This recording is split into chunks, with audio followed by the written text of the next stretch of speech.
السلام عليكم ورحمة الله وبركاته. منظر جديد مع درس جديد. الطريقة الاحترافية لكيفية رسم الأشجار والبحيرة في منظر طبيعي لجميع الفئات. الاستفادة مضمونة والدرس مهم. نكتشف أسرار وتقنيات جديدة. على بركة الله لون السماء باللون الأزرق، ولاحظوا درجة اللون. اللوحة مقاس 60 سنتيمتر على 50 سنتيمتر. المساحة صغيرة، الفرش صغيرة. تلوين دائما ألوان السماء. لاحظوا العملية اللي كندير ديال تدرج اللون بإضافة اللون الأبيض على المساحة لتحت، ولاحظوا المساحة ديال اللون الفوق كيفاش غامقة والتحت فاتحة لأنني درجت اللون.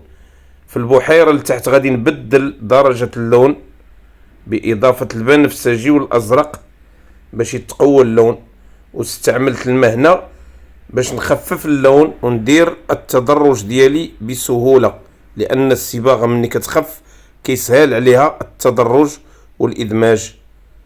نحاول نعطي مساحة كبيرة لتحت للبحيرة، ثم نقوي اللون الفوق، نرجع للون السماء باش ندير واحد التدرج بإضافة اللون الأزرق والبنفسجي على نفس الطبقة، وندير مثل تضليل من الفوق أو سحب، ونحاول ندمجهم مع اللون تحت.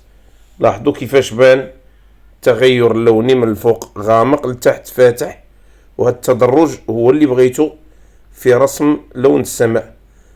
في نفس الوقت نسيح اللون لتحت اللي في البحيرة باش نعطي للون إدماج، وندير طبقة ديال اللون صافية كيف ما كتشوفوا. الآن حددت الألوان ديال الفراش بالنسبة للون السماء والبحيرة.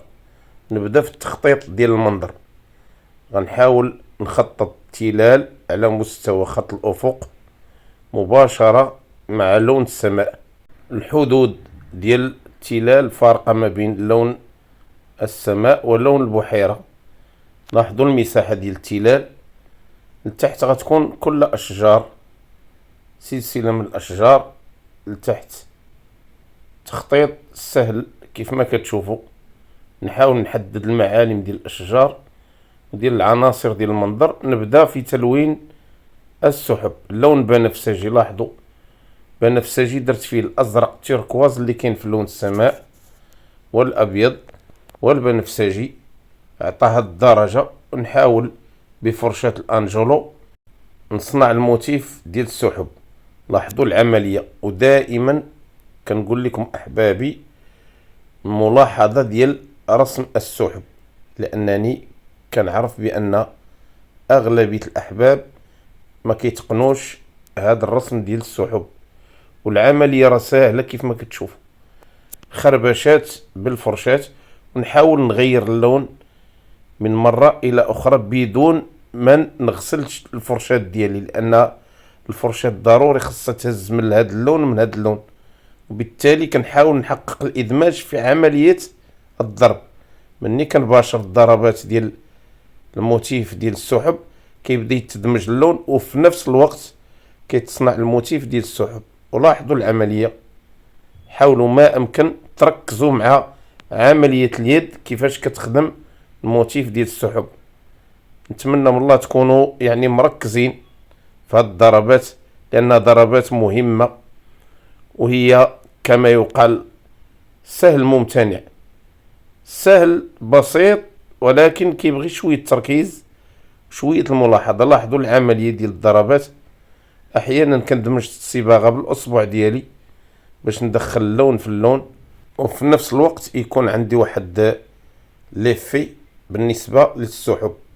الشكل ديال السحاب واقعي وعنده الأبعاد ثلاثية بهاد الضربات وبحركة اليد. دائما كنستعمل الحركة ديال اليد كسر من الأسرار ديال رسم السحب. نحاول نلعب يمينا شمالا فوق تحت ونزيكزاكي الفرشاة باش تعطيني العملية ديال رسم السحب. وفي نفس الوقت راه كنغير اللون، كندير لون بنفسجي، لون اصفر، لون ابيض، وهكذا. لاحظوا العملية كيفاش كنباشر العملية ديالي بكل سهولة. نحاول دائما نبقى على نفس النسق ونوسع النطاق ديال السحب في السماء، ندمج بالاصبع باش حتى اللون يبان ويوضح. الان غنمشي للتلال، لون اسود واحمر وبنفسجي معاهم الاخضر على مستوى التلال. قويت اللون الاسود باش ندير لون ظل قوي، لان هاد الدرجة افضلها لان كتبان فيها الاضاءة جميلة من بعد. مني كنكون دير لون ظل باهت شوية يعني ما كيستجبش ليا الالوان الاضاءة. لاحظوا هاد اللون فين غنديرو، المساحة اللي غيشد ليا في التلال اللي كاينه على مستوى خط الافق. لون رائع كيف ما كتشوفوا، عميق له قوة، ومني غينشف غتشوفوا فيه واحد الجمال اخر. هاد المساحة كلها فيها طبقة واحدة من اللون. شوفوا كيفاش كنصنع الموتيف ديال الاشجار للفوق على مستوى خط الافق بضربات رأس الفرشاة، ثم نكمل اللون لتحت حتى مستوى البحيرة نفس اللون، وضفت ليه اللون الاخضر والاسود لتحت كيف ما كتشوفوا الطبقة مغايرة. الان غندير الاخضر زيتي ودمجت فيه اللون الاسود والاخضر والاصفر اوكر، عطاني هاد الدرجة. ونحاول هاد المساحة كلها تكون مضيئة في لون الفراش. منين نبدا بلون الفراش كيف ما كتشوفوا تكون طبقة مضيئة رغم ان اللون لون ظل، ثم اللون الاخضر والازرق على مستوى خط الافق، ونوزع البنفسجي والبني داخل لون الظل باش نعتبره كذلك لون ظل. الان غنمشي للسحب مرة اخرى وغنوزع اللون الابيض والاصفر، ولاحظوا كيفاش غيبدا لون الضوء والاضاءة في السحب تبان، وحتى الشكل ديال السحب في السماء يبانوا باضافة اللون الابيض. والتوزيع دائما على الجهة اليمنى، الاضاءة على الجهة اليمنى. نخلي المساحة ديال التضليل باينة على الجهة اليسرى، وتبقى المساحة ديال الضوء باينة وديال الظل باينة.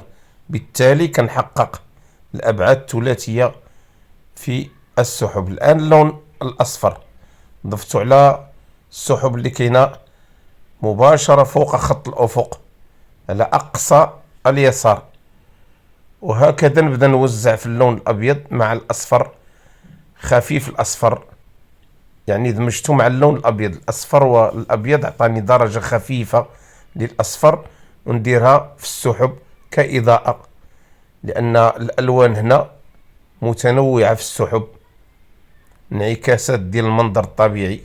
نمشي للتلال الان بتوزيع اللون الاخضر كاضاءة.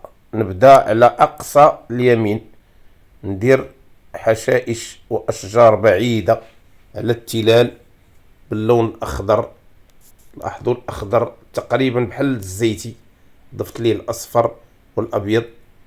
فرشاة الانجولو كيف ما كتشوفوا نضرب بضربات مقوسة باش نشكل واحد المساحة ديال الخضرة غتبين غابات واشجار على هاد التلال.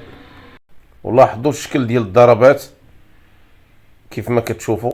كنحاول نكتل الضربات، نضرب ونعاود باش نغني اللون الاخضر على هاد المساحة، وفي نفس الوقت كنوع من اللون الاخضر باضافة الاصفر والاحمر والبنفسجي بني كيف ما كتشوفوا، لون اصفر اوكر، واللون الترابي كذلك غيعطيني تنوع هنا للون الاخضر، لان الانعكاسات دائما كما اقول فارضة وجودها في المساحات ديال الخضرة، الغابات والاشجار.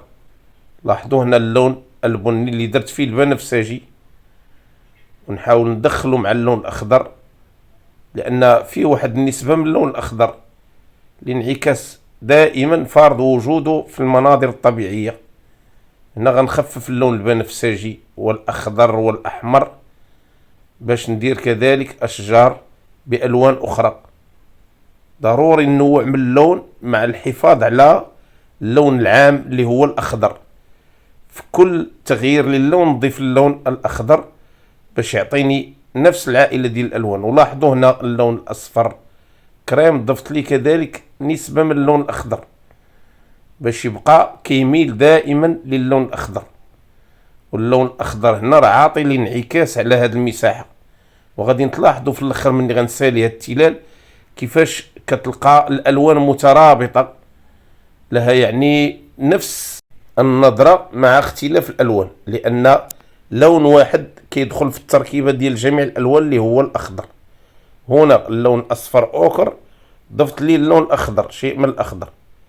كذلك هنا على الجهه اليمنى غنبدا نعطي الاضاءه للاشجار والغابات اللي كاينين في هاد التلال دائما بنفس الفرشاة، فرشاة الانجولو، وكنحدد الاضاءة على واحد الزاوية فقط.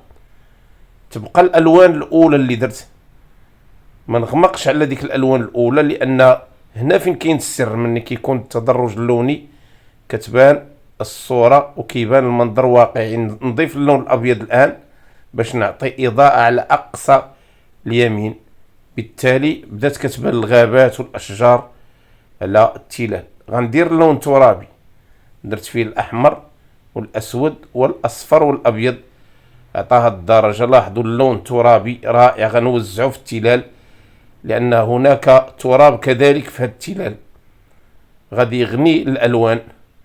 وبطبيعه الحال راني ضفت واحد النسبه ديال اللون الاخضر قليله باش تبان فيه كذلك النظره ديال اللون الاخضر. دائما كنبقى على نفس النسق، يعني اي لون كندخل عليه اللون الاخضر في هذه المساحه باش يبان الانعكاس الضوئي وتبان عائله الالوان في هذا التلال.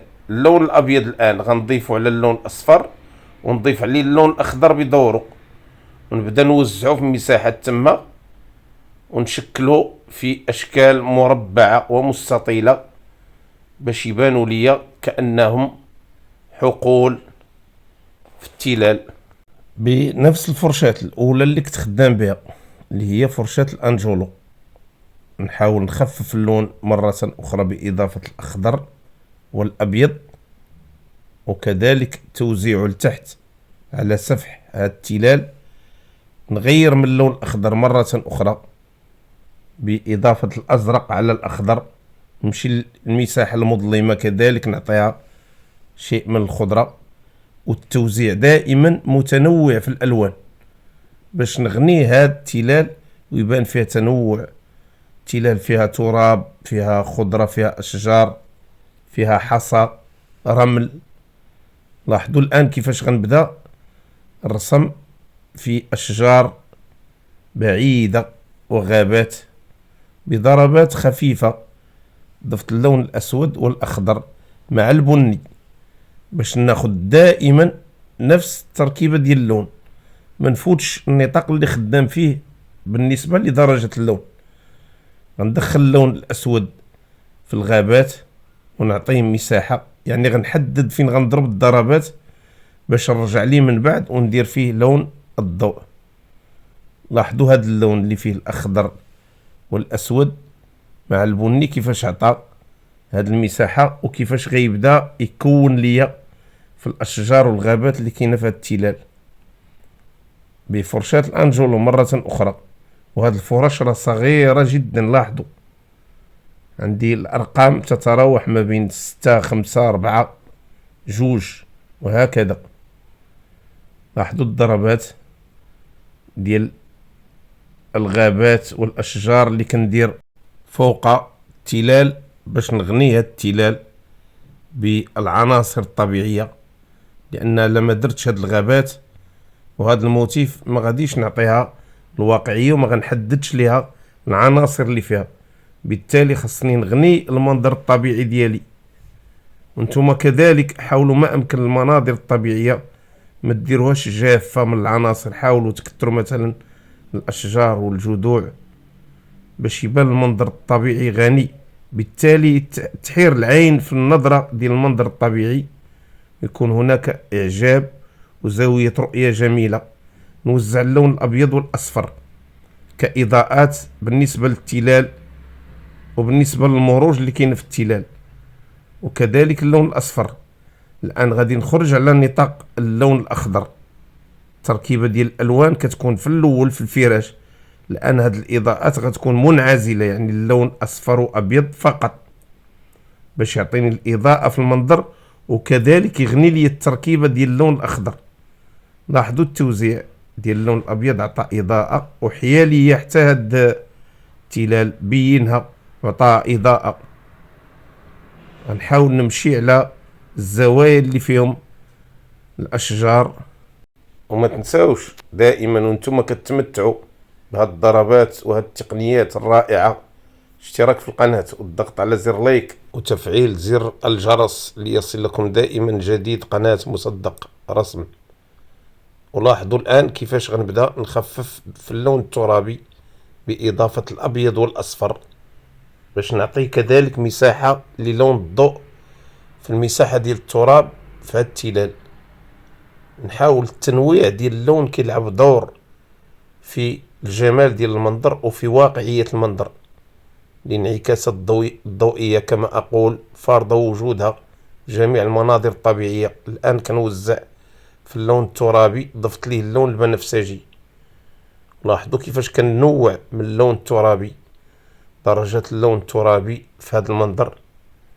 وكل ما بدلت اللون بنفس الطبقة كل ما كنحظى بالواقعية في الرسم.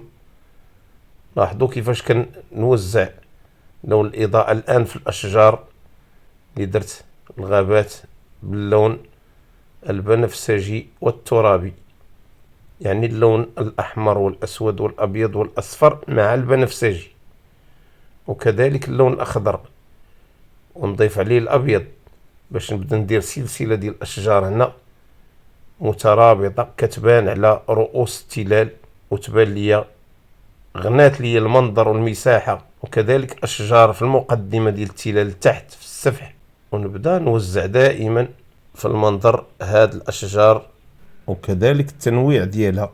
أحيانا ندير أشجار الصنوبر برؤوس عمودية، وأشجار مسطحة كذلك، أشجار ديال السفح تكون صغيرة باش نغني المنظر. لاحظوا كيفاش كنوزع. ندير الآن اللون البني في المساحة ديال اللون الترابي باش ندير كذلك نوع من الحصى، والأشجار كذلك غتبان منعكس عليها اللون الترابي. نعطي المساحة ديال الظل، نعطيها واحد القوة، ونوزع فيها اللون البنفسجي والأسود، وهكذا حتى ننهي ما تبقى من التفاصيل ديال التلال. الآن غنعطي انعكاس ديال الظل في البحيرة، اللون الأسود والأزرق والبنفسجي بفرشاة الأنجولو. نبدأ نجبد في ضربات من الفوق لتحت باش ندير الرفلي ديال المياه لتحت، ويعطيني انعكاس المياه بفرشاة الأنجولو. لاحظوا التوزيع ديال اللون. نحاول دائما نعطي للون قوة بإضافة اللون الأسود والأزرق. لاحظوا المساحة اللي كنوزع فيها دائما في البحيرة في اللون الأزرق. غنحافظ على المساحة الزرقاء لتحت للبحيرة، ونوزع الظل ديالي بكل سهولة. نحدد نقطة التوزيع غتبدا من تحت يعني التلال وغتنتهي في وسط البحيرة. دائما نحافظ على واحد المساحة ديال اللون الأزرق في البحيرة باش نحظى بوجود اللون ويبان اللون في المساحة. نحاول نضرب أفقيا وعموديا باش نعطيه حتى ليفي ديال الانعكاس ديال الظل في المياه. درجة اللون عاطي القوة ديالها في المياه. نحاول كذلك نضرب عرض وطول وهكذا باش يبان الرفلي ويبان الانعكاس ديال الظل في البحيرة. العملية كتبغي مني صبر. غندمج بالمياه لتحت. لاحظوا كيفاش عطيت المساحة للون بتوزيع الماء عليه باش يخفاف ويبان داخل في اللون الأزرق. ثم نحاول ندير الانعكاس ديال السحب من تحت في المياه بلون ابيض وبنفسجي. لاحظوا خفيف، نحاول نوزعو لتحت بخفة باش ما يغمقش لي على الالوان اللي درت ديال الظل والانعكاس ديال الظل في المياه، ويبان حتى الانعكاس الضوئي ديال السحب في البحيرة بنفس الضربات. نحاول ما امكن غير نغير الاتجاه ديال الضربات باش تبان السحب في المياه منعكسة، لان المساحة اللي شادين ليا السحب في السماء خاص الانعكاس يكون مضبوط، نراعي فيه الابعاد بحيث نحاول من الشوفة نعرف بان السحب منعكسة في المياه. الان غنجيب اللون البني. لاحظوا اللون البني كيفاش داير، اللون الاسود والاحمر والاصفر، عطى هذا اللون ونحاول نوزعه في مساحة. الان غنبدا نرسم في الاشجار على مساحة مقدمة الصورة، لان في المقدمة ديال الصورة غتكون هاد الاشجار وسلسلة الاشجار. اللون الاول راني درت فيه البني، لاحظوا ادماج اللون الاسود والاصفر والاحمر عطى الدرجة. ثم نغير اللون باضافة الاسود والاخضر باش ندير واحد المروج هنا وندير طريق. درجة اللون غادا تغير من جهة لجهة، اللون الاخضر والاسود غيكون فراش للمروج اللي غتجي فيها اللون اخضر مضيء. لاحظوا كيفاش غنحدد الابعاد ديال الطريق هنا. اللون الاخضر ضفت عليه اللون الاسود وخففته بشيء من اللون الاصفر قليل، بان اخضر زيتي ولكن غامق مع وجود اللون الاسود. واللون الاسود كيف ما قلنا واتفقنا بانه لون ظل كيدخل في تركيبة الوان الظل، اللي دخل عليها اللون الاسود فهي ظل، واللي دخل عليها اللون الابيض فهي ضوء. وبان اللون الاخضر الان، وفي الاخير غنضيف عليه اللون الاسود لتحت، لان المساحة لتحت هي مقدمة الصورة بالنسبة للصورة، لذلك خصها تكون غامقة شيئا ما. نحاول نغني اللون الاخضر في المساحة اللي على اقصى اليمين، لان بقى فيها اللون البني الاول. غنوزع اللون الاخضر الزيتي وسط البحيرة، غيكون امتداد لهذا المروج وهذا الاشجار اللي غندير. ثم نبدا نرسم في الاشجار باللون الاسود والاخضر، وكنبدل درجة اللون دائما. احيانا كنضيف اللون الاسود واحيانا كنضيف اللون الاخضر، ما نديرش طبقة واحدة باش يكون غنى للون الظل، وبالتالي نغني مساحة لون الضوء كذلك بنفس الطريقة اللي خدمت للون الظل. غندير لون ترابي هنا باش ندير المساحة الاولى ديال اللون في الطريق، لون احمر واصفر واسود وابيض عطاها الدرجة. نحدد به بعد الطبقة الاولى، ومن بعد غادي نبدا نوزع في لون الضوء. غادي نشوفوا كيفاش غنوزع الان اللون اخضر واسود مرة اخرى، طبقة اخرى ماشي بحال الطبقات الاخرى درت فيها اللون الاسود قويته شيئا ما. ونبدا هنا نرسم في اشجار غتكون دائما كما قلت في مقدمة الصورة، لها وقع لانها غادا تفيني لي المنظر وغادا تبين لي الصورة محبوسة كما يقال. نبدا في اضاءة هاد الاشجار وهاد الحشائش. اللون البني اللي درت في الظل غنضيف عليه الاحمر والابيض والاصفر، ونبدا نعطيه اضاءة. بطبيعة الحال نخلي مساحة ديال الظل، ثم ندير اللون الاصفر اوكر مع الاخضر، تقريبا نفس اللون اللي كاين في التلال على الجهة اليمنى. نبدا نوزع في هاد الحشائش والاشجار بفرشاة الانجولو، ونحافظ على اللون تحت، اللون البني اللي درت نحافظ عليه. كذلك بالنسبة للمساحات اللي فيها المروج مع الاشجار نوزع اللون ديال الاضاءة. ضفت عليه اللون الاصفر اوكر والاصفر والاخضر عطاها الدرجة، ونوزعها فوق اللون الاخضر اللي هو لون العمق. لاحظوا كيفاش كنوزع، كنمشي للمساحات اللي درت ديال الظل باش نعطيه الإضاءة. نحاول ما أمكن نضغط على اللون باش يبان وتبان القوة ديالو، لأن غتجي فوق ألوان أخرى غتعطي إضاءة أخيرة وتفيني ليا المنظر الطبيعي ديالي. الآن غنبدا نعطي إضاءة للأشجار. لاحظوا من الجهة اليمنى بنفس الطبقة ديال اللون اللي درت لتحت. طبيعة الحال راه كندير تغييرات، كنضيف شي ألوان، ماشي كنحافظ على نفس الطبقة. أنا غرضي هنا أنني نغني المنظر الطبيعي بكثرة الألوان، وهذا ما يجعل المنظر طبيعي. خاصني نوظف اللون فقط، ندير عاد توظيف اللون، نعرف فين نوظفه. الآن غادي ندير خطوط للون الأخضر مع اللون الأصفر أوكر على المساحة اللي مباشرة على أقصى اليمين تحت. كيف ما كتشوفوا نوزع اللون ونغير اللون. درت اللون أوكر أصفر ومع أخضر زيتي مع شيء من الأسود، ثم نكمل ما تبقى من الإضاءة على الأشجار. لون أخضر طبقة أخرى هنا، كندير لون زيتي أخضر زيتي، وتا الزيتي حتى هو فيه طبقات. مني كنضيف اللون الأبيض والأصفر على الزيتي كنحاول نفتحو، ضفت عليه اللون الأسود كنغلقوه هكذا.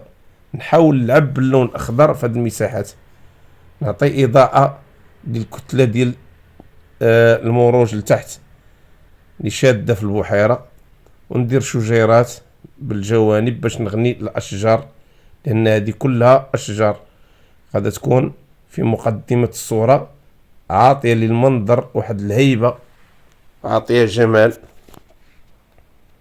نمشي للمنظر نعاود نأكد شي أشجار باللون الأسود وأخضر، ولاحظوا الإضافات اللي درت كيفاش بينوا التلال. ثم اللون الترابي غنبدا نوزعو كإضاءة في الانعكاس تحت التلال. لاحظوا كيفاش كندير الضربات، كنضرب ضربات عمودية وضربات أفقية. ولاحظوا هاد العملية ديال تقاطع الألوان في الإدماج وفي الإضاءة كيفاش كيعطي الرفلي ديال الانعكاس رائع. فوق الظل غندير ألوان ترابية والأصفر والأخضر والنوع، لأن هاد الانعكاس جاي من التلال. قال الألوان اللي في التلال خاصها تبان في البحيرة، لذلك كان داخل ما بين الألوان، اللون الترابي واللون الأصفر مع الأخضر. نسرح واحد اللون ترابي غيبين ليا تراب بجانب هاد التلال. نحاول نكرر هاد العملية ديال الخط الأفقي، ونمشي للانعكاس مرة أخرى للون الأبيض وشيء من الأصفر خفيف. نضربه بضربات أفقية بفرشاة الأنجولو، ندير خطوط أفقية مرة أخرى باش نبين الانعكاس الضوئي في المياه. لاحظوا الاتجاه ديال الصورة يتغير شيئا فشيئا. ونأكد الإضاءة ديال السحب في المياه بإضافة اللون الأبيض مع ألوان أخرى. ندير اللون الأصفر الآن حامضي على الأشجار باش نعطيها إضاءة. لاحظوا فرشاة الأنجولو كيفاش غتعطيني تحديد ديال ألوان الضوء. ودائما نمشي لأقصى اليمين على الطرف باش ندير ضربات خفيفة غتعطي إضاءة للأشجار وتبدا تغني ليا في المنظر ديالي. لاحظوا تدريجيا هاد اللون غنوزعو في جميع المساحات في هاد المقدمة ديال الصورة. لاحظوا الضربات ديال الأشجار كيفاش كندير، كنحاول نمشي بطريقة دائرية أو بشكل دائري. كذلك على التلال اللي على الجهة اليسرى عفوا. وغنطلق في التدرج اللوني دائما بعد ما نبدا نحدد شي فينيسيون بالنسبة للتلال. نحاول ندير بعض الخضرة وإضاءات للأشجار باش نغني حتى المساحة ديال الضوء في التلال. نرجع الأشجار ديالي ونبدا نعطي إضاءة. هنا توزيع للون الأخضر والرمادي وما تبقى من التفاصيل باش نحاول نفيني المنظر ديالي. الآن اللون القرمزي غنبدا نعطي انعكاس ديال الظل لهاد التلال وهاد المروج في البحيرة. لاحظوا كيفاش غنوزع هاد اللون القرمزي على سائر الأشجار اللي في مقدمة الصورة. غيعطي انعكاس ديال الالوان اللي كاينه في التلال الفوق. لاحظوا هاد التلال راه غنيه باللون الترابي، واللون الترابي مع البحيره غيعطي انعكاس في شكل لون قرمزي. كنوزعو حتى في البحيره الان. لاحظوا اللون القرمزي ضفت ليه اللون الاسود باش يعطي انعكاس في البحيره. بالتالي غادي ندخلوه في التركيبه ديال هاد الاشجار هنا لتحت باش ينسجموا الالوان ويعطيني مساحه للون اللي طاغي على المنظر الطبيعي ديالي. ضربات نحاول نغني بها المنظر ونثبت الالوان، ثم ندير اللون اصفر وابيض في الطريق. لاحظوا الطريق درت ليها الفراش الاول اللي هو اللون الترابي، الان اللون الاصفر والابيض بطبيعه الحال غيعطي اضاءه وغنحدد الشكل العام ديال الطريق. لاحظوا كيفاش بانت تحددات الان باللون الاصفر والابيض. نحاول ناكد اللون القرمزي مع اللون الاسود، غنديرو بجانب الطريق باش يعطي انعكاس ديال الالوان اللي كاينه في الظل وكاينه في العمق وتغني لي حتى هاد المساحات. نوزع دائما اللون القرمزي بطريقه جميله، ولاحظوا كيفاش يعني ترجم لي هاد المساحه ديال الاشجار اللي كاينه في مقدمه الصوره. اللون القرمزي بحال جر وبخر الالوان ديال التلال، عطاها واحد الدفعه وترابط، جر الالوان باش يربط كاع الالوان في المنظر الطبيعي وتبان اللوحه مجتمعه مترابطه. حاولوا تفهموا معايا هاد الخصيصه اللي قلت الان، لان الالوان لها تاثير في الترابط في المنظر الطبيعي. لون كيجر من اللون وكتعطي واحد التكامل رائع. مني كان اللون اسود واخضر ما كانش المنظر كيبان بهذا الشكل، مني ضفت لي اللون القرمزي بان وضاح وعطى لي انعكاسات ديال العناصر الاخرى اللي هي التلال. الان غنوزع اللون الاصفر والاخضر على المروج باش نعطي الاضاءه وتبان مضيئه مع اللون الاصفر. اللون الاصفر واللون الابيض كيعطي منظر يعني مضيء بشكل رائع. توزيع ديال اللون الاصفر بالفرشاة العريضة كيعطيني واحد الايحاء للمنظر الطبيعي له اتجاه اخر. نحاول نغني اللون ونعاود نأكدو، ثم نوزع نفس اللون في التلال الاخرى باش نغني المنظر الطبيعي بالالوان كما قلت. جذوع باللون الاسود في الاشجار، من بعد غنعطيها اضاءة باللون الابيض والبنفسجي. كذلك في الاشجار البعيدة نحدد جذوع باللون الاسود غتبين لي المنظر. الان اللون الابيض والاصفر نحاول نعطي اضاءة للجذوع اللي درت، وندير جذوع في الارضية. الان نبدا نوزع في هذا اللون بشكل خطوط وجذوع رقيقة وسنابل وورود. المهم الان دور فرشاة لسان الطير اللي غادا تختم ليا كاع الوان الضوء في هذه المساحة ديال المروج. كيف ما كتشوفوا غندير اللون الابيض برؤوس الفرشاة فقط، برأس الفرشاة كنضرب الضربات باش تحدد ليا ورود صغيرة وازهار غادا تزين ليا هذا المروج وغتبين المنظر الطبيعي. كان بامكاني نحاول نضيف على الطريق اللون ابيض واصفر مرة اخرى، ولكن لحد الان راه باين وظاهر. ممكن نضيف ليه طبقة اخرى باش نعطي اضاءة قوية، ولكن اكتفي بهاد الضربات فقط. كيبقى لي الان هاد الخطوط وهاد النقط البيضاء مع الصفراء مع القرمزية وبعض المرات سوداء باش نغني المنظر الطبيعي ديالي بكل اريحية. ثم كتلاحظوا كيفاش التدرج اللوني وكيفاش الالوان المضيئة كتغني المساحة في المنظر الطبيعي. اضافة للون الازرق خفيفة غتبين ازهار متنوعة، اللون البني واللون القرمزي. نحاول بنفس الطريقة يعني ندير حشائش وسنابل وورود غتغني لي المنظر الطبيعي ديالي، خصوصا باللون الابيض. اللون الابيض اللي كيضفي على اللوحة الإضاءة القوية الجميلة وكيعطيها جمال ورونق. لاحظوا كيفاش كنوزع دائما اللون الأبيض غيختم ليا ما تبقى من الإضاءة اللي في الأشجار، وكنوزعو بفرشاة الأنجولو المائلة لها رأس كيساعدني في مثل هاد الضربات. وهذه كتبان ليا يعني آخر ما تبقى في هذا المنظر الطبيعي. توزيع ضربات باللون الأبيض والأصفر سيغني مساحة الإضاءة في هذا المنظر، وسيكمل لي يعني جميع عناصر المنظر الطبيعي ديالي. كنتمنى من الله تكونوا استفدتوا من هذه الحلقة وخديتوا تقنيات جديدة. ما تنسوش الاشتراك في القناة والضغط على زر لايك والبارطاج بين أحبابكم وأصدقائكم. استودعكم الله. السلام عليكم ورحمة الله وبركاته.